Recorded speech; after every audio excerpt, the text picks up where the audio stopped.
welcome to the unit 6G7Z3001. The first model we're going to look at is called the Leslie model. The picture on the left represents Patrick H. Leslie, and this is a linear, discrete, age-structured population model developed in the 1940s.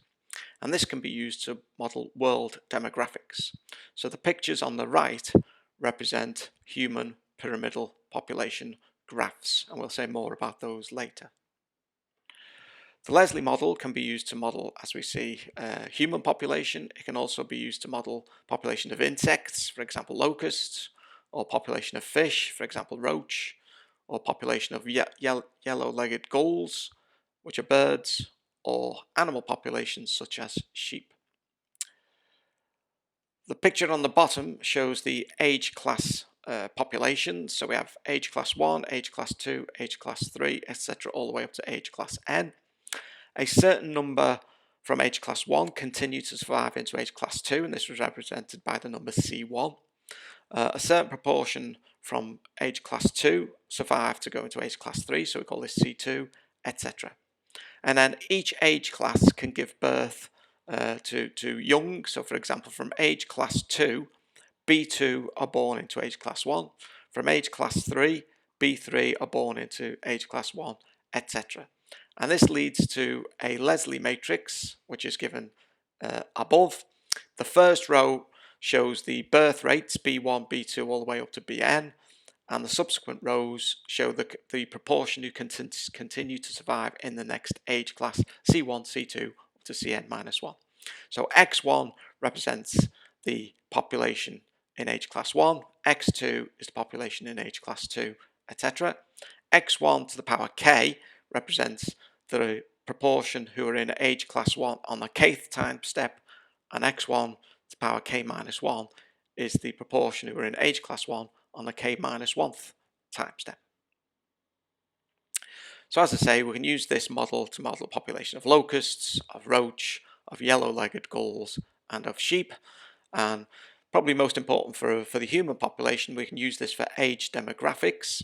So we can use this for modeling age demographics for social security, for the NHS, obviously for education, how many schools do we need, for immigration, and for tax, for example. So these are some examples of human population pyramids. So this source is from New Zealand from 2006, and this is the projected ethnic population of New Zealand by age and sex. So you can see the Maori population, that population is increasing because, so in this case, the age classes are again 5 years. And you can see that the youngest have got higher proportions than those, say, age 50 to 54 and 60 to 64. So the Maori population is growing. The European, New Zealander, etc., other populations, that's what we call stabilizers, because the population from age 0 to 4 is about the same as the population age, say, 50 to 54. Pacific Islands, again, you can see this one's expanding. And then for the Asian population, we would say this is contracting. So this bell shape is implying that the population is contracting. So the Leslie matrix is usually given by the symbol L. And so this is the Leslie matrix here. And X belongs to Rn because we have n age classes. So let's consider a very simple example. So we're going to consider a species of bird that can be split into 3 age groupings. Those aged 0 to 1 year, those aged 1 to 2 years, and those aged 2 to 3 years. So in this case, an age class is 1 year. So we observe the population once per year. And this could be used to represent the population of, say, robins in our gardens. So in this case, L is equal to the matrix. So you can see row 1 is 0, 3, 1. So this means that those robins in the second age class, on average, give birth to 3 younger robins. And then those robins in age class 2 to 3, they give birth on average about 1 robin. If you look at the second row, about 30% of the robins from the first age class continue to survive into the second age class, and about, if you look at row 3, about 50% of those robins in the second age class continue into the third age class. So here, in this particular case, we're going to take an initial population distribution of the female robins as 1,000 in the first age class, 2,000 in the second age class, and 3,000 in the third age class. And we want to compute the number of females in each age grouping after 10 years, 20 years, and 50 years. So using iteration, we can work out the population after 10 years. So x10 is simply L to the power 10 times the matrix x0. Of course, we get rid of decimal points in this case because we can't have fractional living birds. X20 represents the population after 20 years, and X50 is the population after 50 years. Now, you wouldn't want to do this by hand, so this is where we use MATLAB. So here is a program which gives Leslie model graph, and this is the Leslie model age class populations. We initially said X is a matrix of zeros. We have 3 columns and 3 rows, 3 columns and 50 rows. L is the matrix 0, 3, 1, 0.300, and then 0, 0.50. And x0 is our initial population, is 1,000, 2,000, 3,000. So here is where we perform our iteration. So I goes from 1 to 51, and then we simply work out the population after 1 year, after 2 years, all the way up to 50 years. Remember, y is the transpose of x, and then we're going to plot y. So I've given you the MATLAB program there. In your own time, you can copy and paste this into MATLAB and run this program. And this is what we get. So after 50 years, you can see that we've got a lot of robins in the first age class, not so many in the second age class, and fewer again in the third age class. Suppose now we want to determine the eventual distribution of the age classes. So the characteristic equation is given by det L minus lambda I, which gives us a cubic polynomial. Again, we can use MATLAB to find the roots, and that we get 3 values for the roots, and these are all worked out to 3 decimal places. Lambda 1 here is what we call a dominant eigenvalue. We can also find the eigenvector corresponding to this eigenvalue, and I'm going to do that now. I'm going to show you how to do this with MATLAB. So here we input, if you look at the left-hand column, L is our Leslie matrix. Again, we use vectval to work out the eigenvalues and eigenvectors of L. So you can see the eigenvectors, we can see the corresponding eigenvalues. And as I said, there is a dominant eigenvalue, which in this case is 1.023. And for the Leslie matrix, this means that the population size increases by 2.3% on each age class iteration. So our population of robins in this case is increasing by 2.3% every year. We can work out the normalized eigenvector for this eigenvalue, and the command for doing this is given on this line here. So we take our vector from the first column and we divide by the sum of those values in that vector, and that gives us a normalized eigenvector. It's called normalized because the values add up to 1, and this shows us the population distributions. So in the long term, 69.61% of the robins will be in the first age class, 20.41% will be in the second age class, and 9.98% will be in the third age class. So you can see how the Leslie model is useful for predicting long-term behaviors and age class distributions. We can also use the Leslie model when we are harvesting or culling, for example, fish or insects. So we're going to assume that the fish or insects are killed in short, sharp bursts at the end of each time period, and we're going to let X be the population distribution vector for the species just before the harvesting or culling is applied. Where is this used in real life? So for example, the picture in the lower right represents tuna. So we fish for tuna in our seas, and we need to know what proportion of those fish we need to take out of our oceans to keep the population sustainable. The picture on the lower left is showing a certain species of insect, And this could be important in the future because a lot of countries in the world will start eating insects. Okay, so the matrix D here represents the proportion that are killed from each age class. So if we let M equal I minus D times L, then this represents so this gives us a new Leslie matrix which takes into account the proportions that die when we harvest or cull. So the matrix M has an eigenvalue lambda 1 is 1. Remember, this is the dominant eigenvalue if and only if this condition holds. And we will show this in the webinars. So as long as this condition holds, then the populations will more or less stay the same. So we call this sustainable harvesting. So let's take an example. So here we have a certain species of fish, which could be tuna, can be divided into 3 6 months age classes. And it has Leslie matrix given, as you can see there. So the species of fish is to be harvested by fishermen using one of 4 different policies. So now you can see how this starts to get quite complicated. So these are the 4 policies. So one of them is just uniform harvesting. So that means just we harvest indiscriminately. We just take the same number of fish from each age class.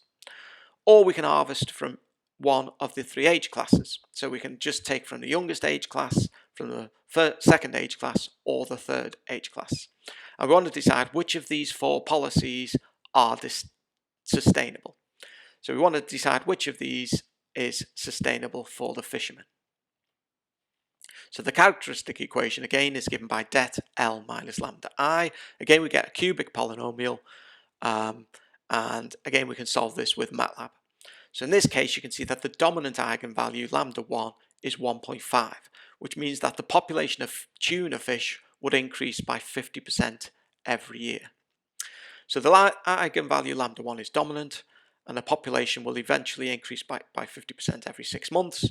The normalized eigenvector corresponding to lambda 1, which I've shown you how to find that with MATLAB, is given by x1 hat, and that's given by 0.529, 0.177, and 0.294, which means that eventually 52.9% of the tuna would be in the youngest age class, 17.7% would be in the second age class, and 29.4% would be in the third age class.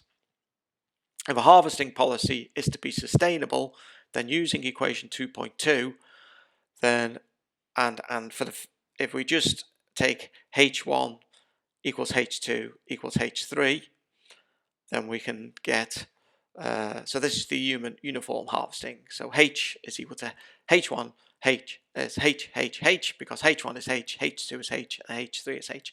And this gives us a cubic polynomial to solve in H squared. And you can see that there is a solution. H is equal to 0.667. And D is equal to 0.333. So this means that we need to harvest 66.7% of the fish from each age class to keep it sustainable. The normalized eigenvector is given by x hat u. U stands for uniform harvesting. So you can see if this harvesting is adopted, then eventually 72% of the fish would be in the youngest age class, 24% would be in the second age class, and 4% would be in the third age class. Suppose we only harvest the youngest age class. So when the fishermen take the tuna out of the sea, they only keep the youngest age class and they throw the others back into the sea or the ocean. So in this case, H is H1, 1, and 1. Again, we can solve for H1. H1 in this case is 0.421, so that means we harvest 42% of the fish. And the normalized eigenvector is given by x hat A1. So eventually 61.5% would be in the youngest age class, 31% would be in the second age class, and 7.7% would be in the third age class. If we only harvest the middle age class, then you can see we can solve for H2, and again that is sustainable. But you will see from the fourth case, if we only harvest the eldest age class, then this has no solution, so this is not sustainable. So to finish this unit, we're going to look at the nonlinear Leslie model. So this section is concerned with the dynamics of an overcompensatory Leslie population model where the fertility rates decay exponentially with population size. And this is a Ricker type nonlinearity. So in this case, the Leslie matrix is given on the page here. So you can see that there's an exponential decay rate here with fertility rates. So let's have a look at a simple example. So a two-generation nonlinear Leslie model is defined by this simple discrete iterative model. Notice here that capital N is equal to xk plus yk, and in this case we're taking lambda is 0.1 is the fertility decay rate. In this case we're going to take b1 equals b2 is 1 and c1 is 0.7, and we want to determine the number of fixed points of period 1 and their stability. So this is similar to what we were doing last year with our discrete systems.